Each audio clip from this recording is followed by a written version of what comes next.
Seeing how it's barely 30 degrees outside and there's over 6 inches of fluffy white snow on the ground, I found myself wanting to talk about warm films. Films that evoke the true tropical heat of summer. Like Moana. Encanto! You're kidding. Nope, roll tape! Oh, son of a bitch! Encanto is good. You don't need me to tell you Encanto is good. Okay, well, most of you don't need me to tell you this.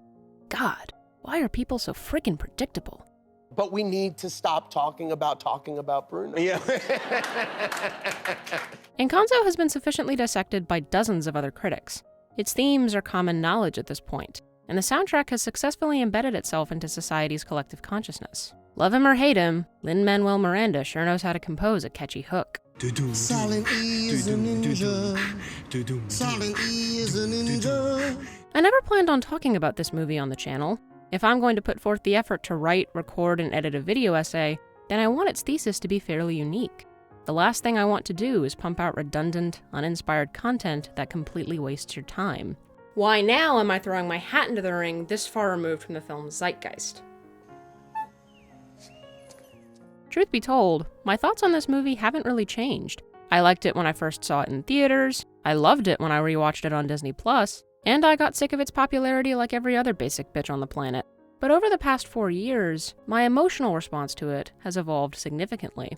What started out as a sterile and detached level of creative admiration shifted into something deeply personal. The ways in which I related to the characters progressed past shallow sympathy and morphed into a more nuanced and complex form of empathy. You know, tonight will be hard for her. If the gift ceremony doesn't go well this time, tonight will be hard for us all.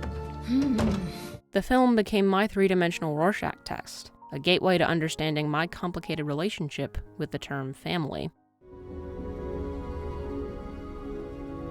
I will never be good enough for you. Will I? Let's start from the beginning. Abre los ojos. Open your eyes. I'm not a huge fan of opening narration. By no means is it the worst storytelling device in existence, but it's still a weak way to start your project, especially when there are better, more engaging ways to deliver large swaths of information to your audience. Apparently, she was a black sheep of her family. I don't know why, because she's so cool. Who else could wear a sleeping bag to the Met Gala? Coco is a prime example of this trope's pitfalls. The Rivera's backstory is so long-winded and dense that the mariachi guitarist actively complains about it to Miguel. Ay, ay, ay, muchacho. Huh? I asked for a shoe shine, not your life story. Oh yeah, sorry. Encanto deftly avoids all of these conventional drawbacks. This scene is dense yet succinct, and it plays an essential role in setting up the movie's plot, climax, and thematic core. How did we get a miracle? Long ago. Alma's exposition dump is highly sanitized by design. She isn't watering down the material because Mirabel is a child. She's watering down the material because that's her chosen coping mechanism. She downplays or outright omits the traumatic complexities of her history because the truth behind those events is utterly devastating. And your abuelo was lost.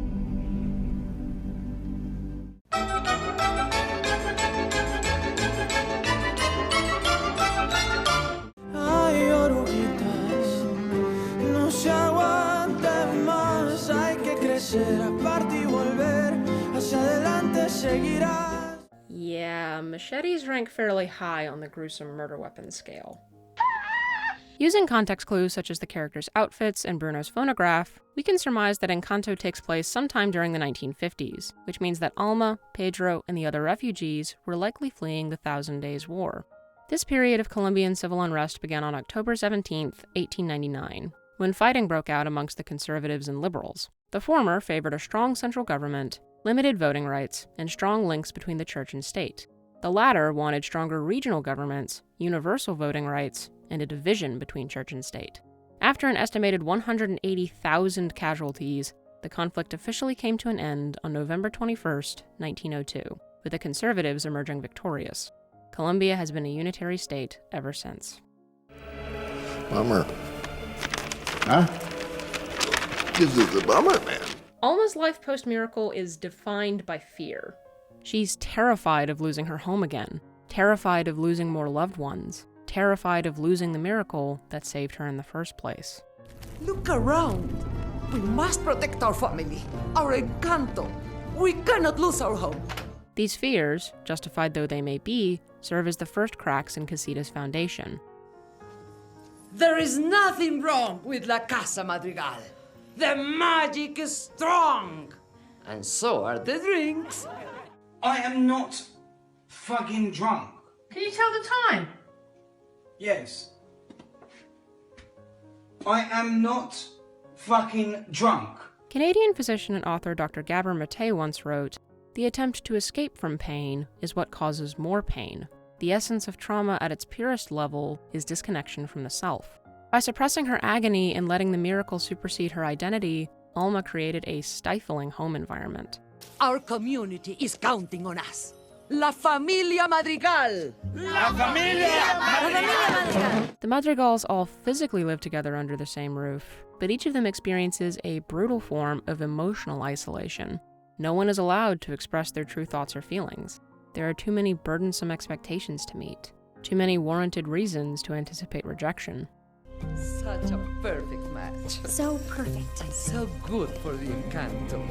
Honest vulnerability is a luxury not afforded to these children. Their gifts make them extraordinary, but each blessing is ultimately reductive. To wield the candle's magic is to exist as a mere extension of the miracle's usefulness, a tool used to repay the debt Alma thinks the universe is owed. We swear to always help those around us and earn the miracle that somehow found us. One does not simply earn a miracle. Its inexplicability is an intrinsic feature. There is no discernible reason for its existence. Suffering is equally nonsensical. Human nature compels us to search for meaning where it doesn't actually exist. None of these events were preordained. Good and bad things happen in equal measure every day. All that matters is how you choose to respond to them. I was given a miracle. A second chance.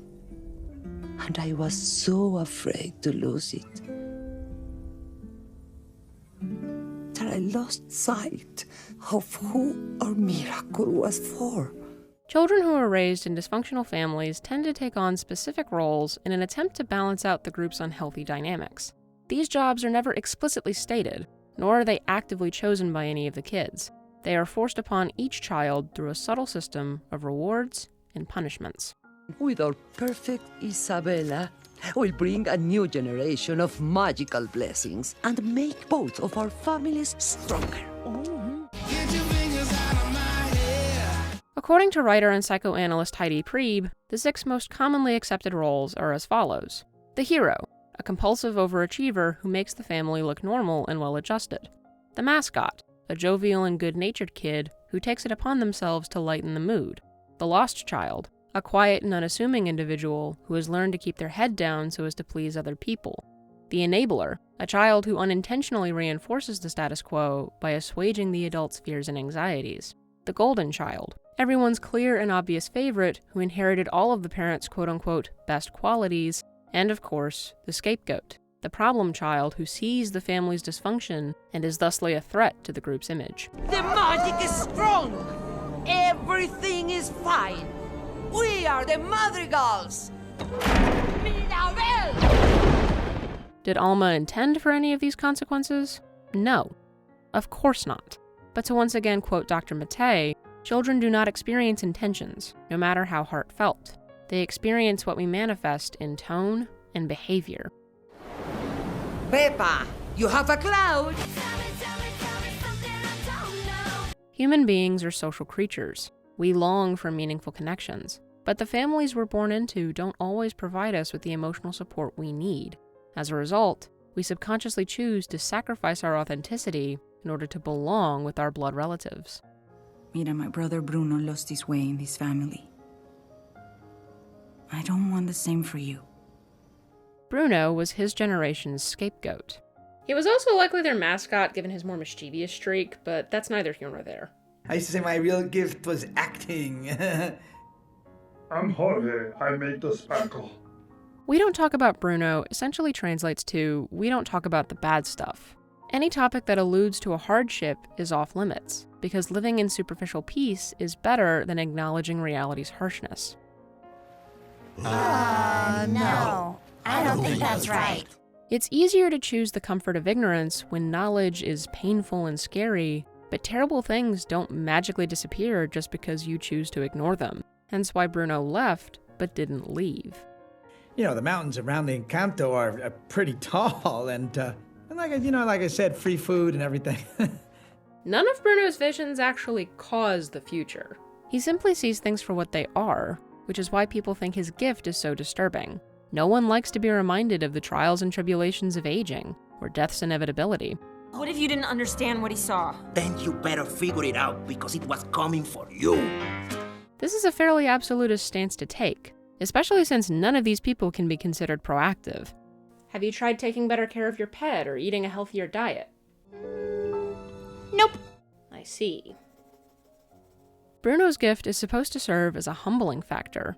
Life within the Encanto is safe and spectacular, but Time Zero marches forward regardless. Perspective is arguably the greatest and most useful gift a person could ask for, but everyone mistakes his visions for foregone conclusions.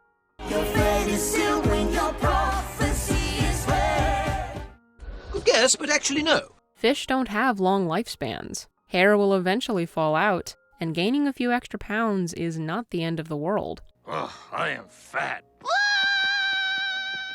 Bodies change, honey.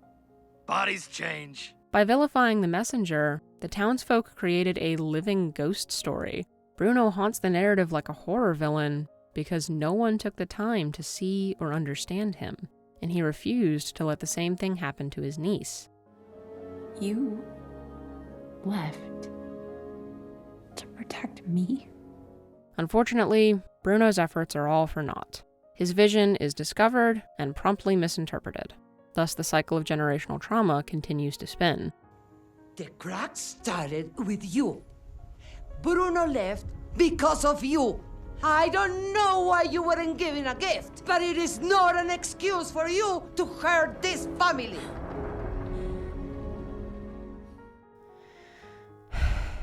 I've always been my family's black sheep. The queer creative type floating in a sea of pragmatic, staunch traditionalists. I'd say it's like trying to force a square peg into a round hole, but I feel more like a round peg who exists inside of a square hole. I can technically fit within the given constraints, but I'm hyper-aware of all the negative space around me. If I see something that you don't like, you're gonna be all, Bruno makes bad things happen. Oh, he's creepy and his vision killed my goldfish. For the longest time, I was convinced that it was all just in my head, some elaborate fabrication to account for my perpetual state of awkwardness and discomfort. But as life continued to unfold, the subtext rapidly became text.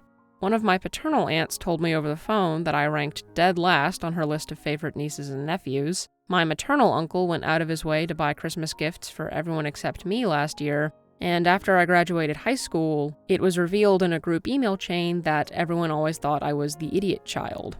But nothing compares to the summer of 2023, when I was accused of being the reason why our family was falling apart. It was the single most annihilating thing anyone's ever said to me, and even though the statement was eventually retracted, I never really got over it. Frankly, I don't know if I ever will. Having someone you love say your worst fear to your face isn't exactly something you bounce back from. I didn't want to hurt us. I just wanted to be something I'm not. The conflict at the core of my heart is twofold. I love my family, but I don't consider myself to be family-oriented. I want to be there for my relatives, but my version of showing up for them is never enough. It's an endlessly painful loop. Yeah, my gift wasn't helping the family, but I love my family, you know? I just don't know how to... My story is anything but unique. Encanto resonated with so many people because of its universality. Almost every person on the planet has had to navigate their way through some form of family drama. It's a canon event, I fear. The very notion of family has a bizarre discrepancy. We spend so much time with a specific group of people only to not feel seen or understood by them. The word itself is attributed with a ton of significance, but the term is ultimately meaningless in the absence of correlating actions. Love is work. Love is effort. Love is climbing every single step in Bruno's tower because you want to save the family's miracle. Bruno, your room is the worst! I've seen plenty of people theorize that Mirabel is destined to be the next matriarch, hence why she didn't get a gift and is the only other person besides Alma who talks to Casita. The house isn't gonna decorate itself. Sorry, you could. You look great. This line of speculation, though enjoyable, misses one of the movie's major thematic points. Strict familial roles were the root cause of everyone's unhappiness. The Madrigals were only able to heal because they were stripped of the gifts that pigeonholed and confined them in the first place. There's no need to return to this reductive status quo once their house is rebuilt. Everyone can simply be themselves in their entirety, free from any reductive titles or expectations. What do you see? I see me. All of me. The butterfly motif is expertly woven into this film, pun somewhat intended. Most insects experience life in distinct stages. A caterpillar hatches, forms a cocoon, and emerges completely transformed. The image of a chrysalis may be claustrophobia-inducing, but it's a critical developmental stage. Change is scary and unavoidable, but it's also beautiful and liberating. Butterflies serve to teach us this valuable lesson. Confronting the source of everyone's hurt was difficult, and the results were indeed destructive. But everything is temporary, anger especially. Growth cannot happen if we never embrace discomfort. The process of rebuilding is where we find the tools to construct our inner freedom, and once this new foundation is laid, we can finally find the strength within ourselves to take flight.